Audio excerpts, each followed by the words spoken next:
ఈశ్వర్ మరి కాసేపట్లో విజయవాడలోని సీఎం క్యాంపు కార్యాలయంలో ముఖ్యమంత్రి చంద్రబాబు అధ్యక్షతన కేబినెట్ సమావేశం ప్రారంభం కాబోతుంది. ప్రధానంగా మీరన్నట్టు 2 ఏళ్ల పరిపాలనా కాలాన్ని సమీక్షించుకోవడానికి ఈ కేబినెట్ లో అత్యంత ప్రాధాన్యత అంశంగా చెప్పుకోవచ్చు. ఎందుకంటే 2 ఏళ్లు పూర్తయింది రాష్ట్ర విభజన జరిగి. రేపటికి జూన్ 8వ తారీఖు ముఖ్యమంత్రి చంద్రబాబు ముఖ్యమంత్రిగా ఆయన ప్రమాణ స్వీకారం చేసిన రోజు. కాబట్టి 2 ఏళ్లుగా ఏమేమి ప్రభుత్వం వైపు నుంచి ఎటువంటి సంక్షేమ పథకాలు అమలు చేశాము, దానికి సంబంధించిన ఫీడ్బ్యాక్ ఏంటనేది ఇటీవల ముగిసిన 2 రోజుల కలెక్టర్ల సదస్సులో కూడా ముఖ్యమంత్రి చంద్రబాబు సమీక్షించారు. దానికి సంబంధించి కొన్ని నిర్ణయాలు కూడా తీసుకున్న నేపథ్యంలో వాటిపైన మరోసారి ఈ కేబినెట్ సమావేశంలో చర్చించబోతున్నారు. అదేవిధంగా ఇప్పటివరకు ఏవైతే సంక్షేమ పథకాలు అమలు చేశామో వాటి ఫీడ్బ్యాక్ ఏ విధంగా ఉంది, వాటిలో మార్పులు చేర్పులు ఏ విధంగా చేయాలి, అదేవిధంగా మరికొన్ని సంక్షేమ పథకాలకి ప్రజల్లో మరింత చేరువు కావాలంటే ఏం చేయాలనే దాని మీద ఈ కేబినెట్ సమావేశంలో ముఖ్యమంత్రి చంద్రబాబు కేబినెట్ సహచరులకు దిశానిర్దేశం చేయబోతా ఉన్నారు.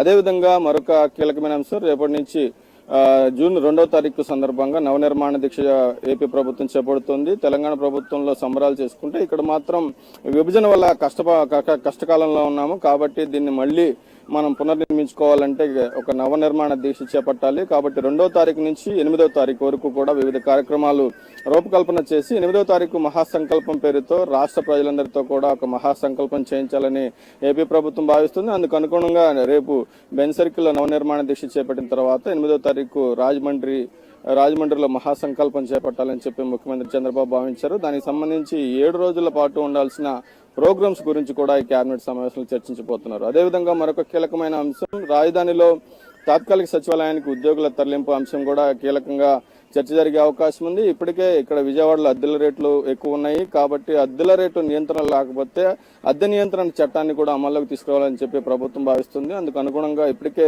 యజమానులకు ఫెయిలర్స్ ఇవ్వడంతో పాటుగా ఏవైతే ప్రభుత్వ భవనాలు ఉన్నాయో వాటికి కూడా అద్దెలు విపరీతంగా పెంచిన నేపథ్యంలో వాటిని తగ్గించాలని చెప్పి భవన యజమానుల్ని ఇప్పటికే ప్రభుత్వం అధికారులు కోరుతా ఉన్నారు. ఈ నేపథ్యంలో ఎన్ని కార్యాలయాలు వస్తున్నాయి, ఎంత స్పేస్ మనకి అవైలబుల్ ఉందనే దాని మీద కూడా ఈ సమావేశంలో చర్చించబోతున్నారు. మరొక కీలకమైన అంశం ఉజ్వల్ పథకం. కేంద్రం నుంచి ఏవైతే విద్యుత్ డిస్కంలు ఉంటాయో విద్యుత్ డిస్కంలకు ఆర్థిక భారం తగ్గించేందుకు ఉజ్వల్ పథకం ఒకటి ఉంది. దాంట్లో 75% ఖజానాపై భారం పడుతుంది. కాబట్టి దాదాపు 10,500 కోట్లు భారం పడుతుందని ఏపీ ప్రభుత్వం దాన్ని పెండింగ్ లో పెట్టినప్పటికీ కేంద్ర మంత్రి పీయూష్ గోయల్ మాత్రం ఆ ఉజ్వల్ పథకాన్ని అంగీకరించమన్నారు. దాంతో 14,000 కోట్ల మేరకు డిస్కమ్ల మీద భారం తగ్గించే ప్రతిపాదన ఉంది. దీని మీద కూడా ఈ కేబినెట్ సమావేశంలో నిర్ణయం తీసుకోబోతున్నారు. మొత్తంగా రాజధానిలో ఉద్యోగుల తరలింపు, రాజధాని నిర్మాణం, అదేవిధంగా ఈ 7 రోజుల పాటు చేయాల్సిన నవనిర్మాణ దీక్ష, ఈ అంశాల మీద ఈ రోజు మరి కాసేపట్లో కేబినెట్ లో చర్చించబోతున్నారు. ఈశ్వర్.